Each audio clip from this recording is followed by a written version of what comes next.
Greetings Midcoast Ukers, Jeff Weinberger coming at you here with a new tutorial. I'd like to talk about practicing with a metronome today. It's something that all my students hear me say quite often. Practice this with your metronome and practice that with your metronome, and some of you do and some of you don't. I know the metronome is not always everyone's favorite thing to use, but it's extremely useful. It helps us practice in a way that's really efficient. It develops our sense of rhythm and our sense of timing, and it helps us play with a much more steady beat than we normally would. It gives you a reference, it gives you a guide to help you know exactly where the beat is. And if you have any deficiencies in your concept of the beat, if you speed up too much, if you slow down too much, if you drag, if you rush, if you just don't play with a steady beat, the metronome will reveal that and help you practice in a way that is a lot more steady.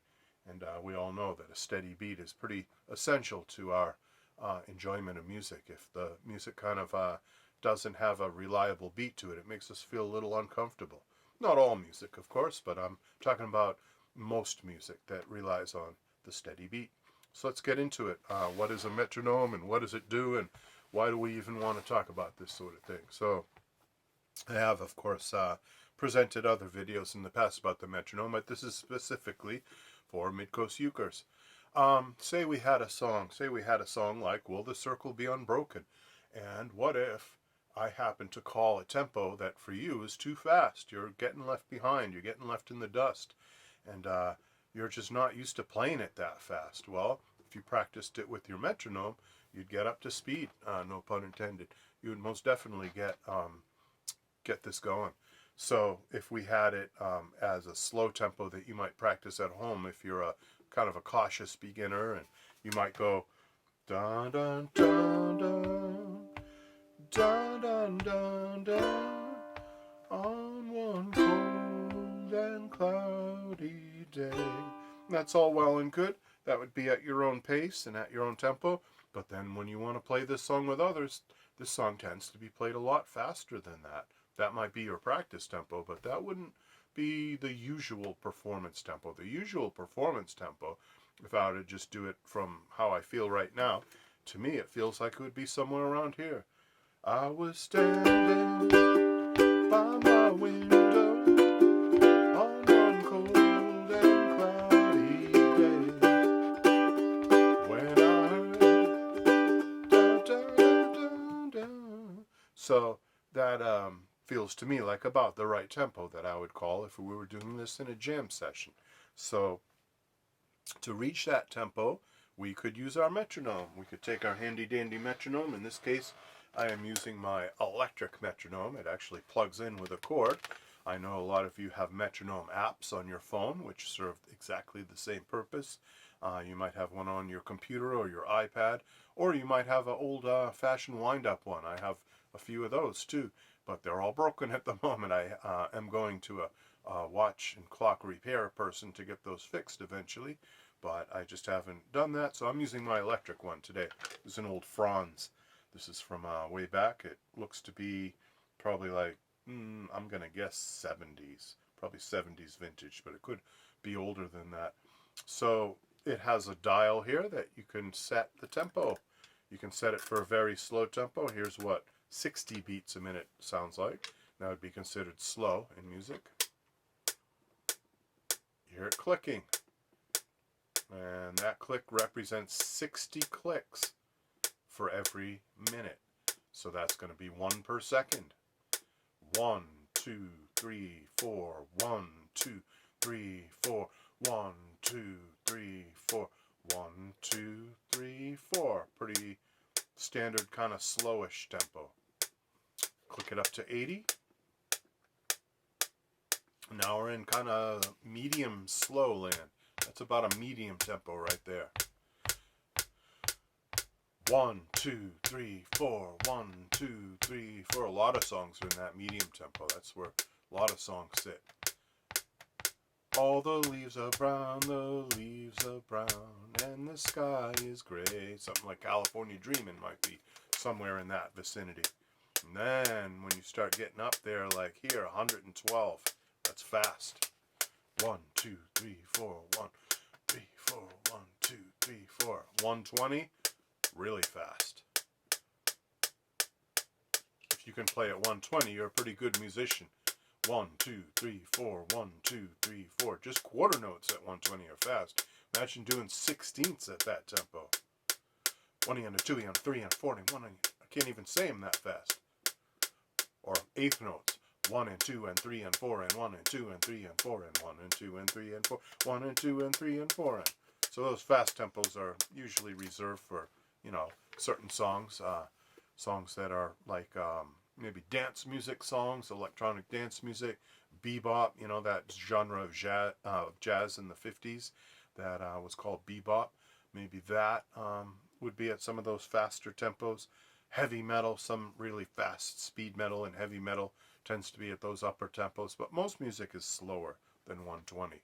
So this tells us exactly how many beats per minute when we set it. We can say I want to practice exactly at 88 beats a minute, for instance. Say you're reading a piece of sheet music and it says at the top that the music's supposed to be played at 88 beats a minute. Well, if you get out your metronome, you can see if you actually are doing that. 1, 2, 3, 4.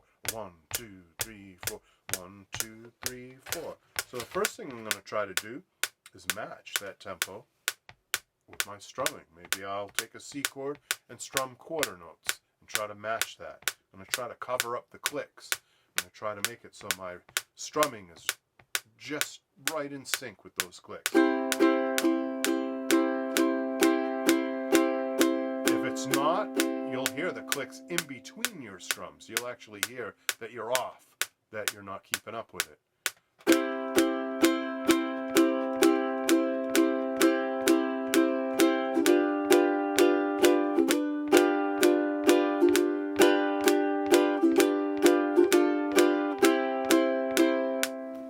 So that is matching the metronome, matching the tempo, and covering up the clicks. Everybody has trouble practicing with a metronome at first. It's not a natural thing to do. And for some people, it's a frustrating experience. I know I was a little frustrated when I first started practicing with a metronome. I did it out of duty because my music teachers, my guitar teachers at the time when I was a teenager told me, you got to practice with your metronome. And I tried, but I hated it. It just was very constricting. I wanted to do my own thing, and I wanted to have more of a elastic kind of tempo and have it vary more and have less of a rigid feel to it. But after a while I realized they were absolutely right. I should be practicing with my metronome because it really gets you to play in time with a steady beat and really lock in. And that's an essential skill for a musician. People want to hear you play with a steady beat. Another thing it is good for is to gauge your progress. If maybe today you can only play something at 60 beats a minute, maybe you're going to try for next week to be able to do 65 beats a minute or 70 beats a minute to improve your tempo and to be able to play things at a faster and faster speed. So let's use Will the Circle Be Unbroken as an example. I mean, you can do technical stuff like scales and Bach preludes or whatever you want, but if you're trying to do something simple like we would do in Midcoast Ukes, Will the Circle Be Unbroken? It would be a perfect example. All right, so here's 72 beats a minute. Let's see what that sounds like.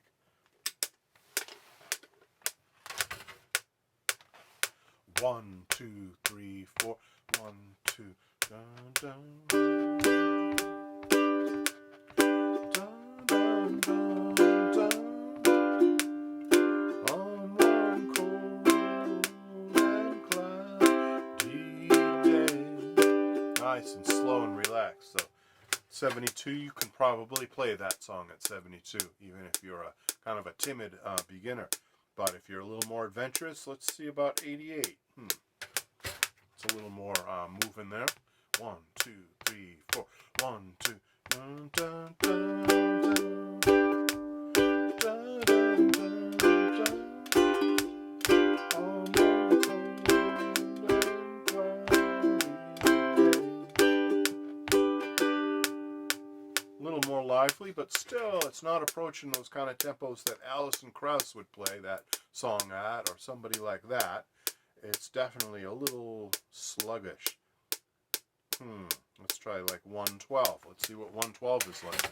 We're going to challenge ourselves. We're going to push ourselves a little bit. Here we go.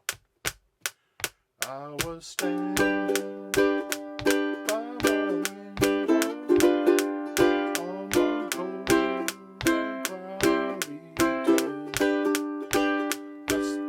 starting to approach a typical Americana bluegrass kind of tempo, but it's still not quite there. 138. Now that's really moving. Listen to that. 1, 2, 3, 4.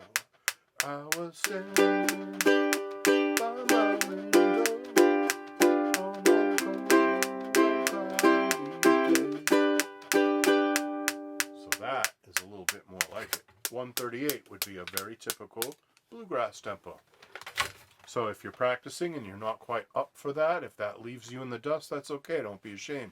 You might have to start at a slow tempo, 80 beats a minute or something like that, and just gradually work your way up to that gold standard of 138. By the way, this particular metronome, its highest tempo is 208. That's ridiculously fast. There's very little I could actually play at 208, but just out of curiosity's sake, here's what 208 sounds like. 1, 2, 3, 4, 1, 2, 3, 4, 1, 2, 3. That's crazy.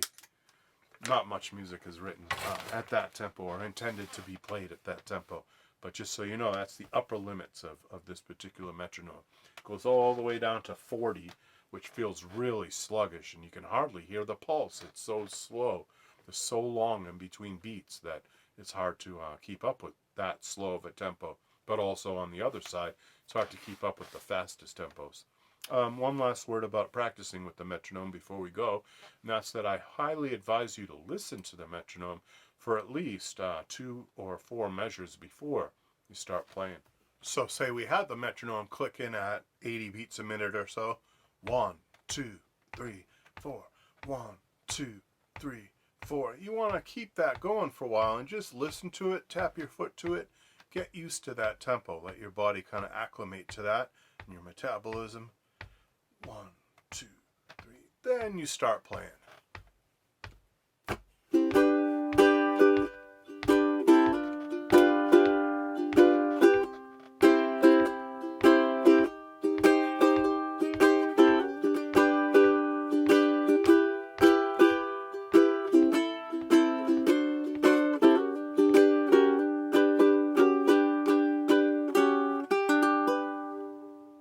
So much better to do that than to turn the metronome on and just start playing right away to the metronome. That just wouldn't work.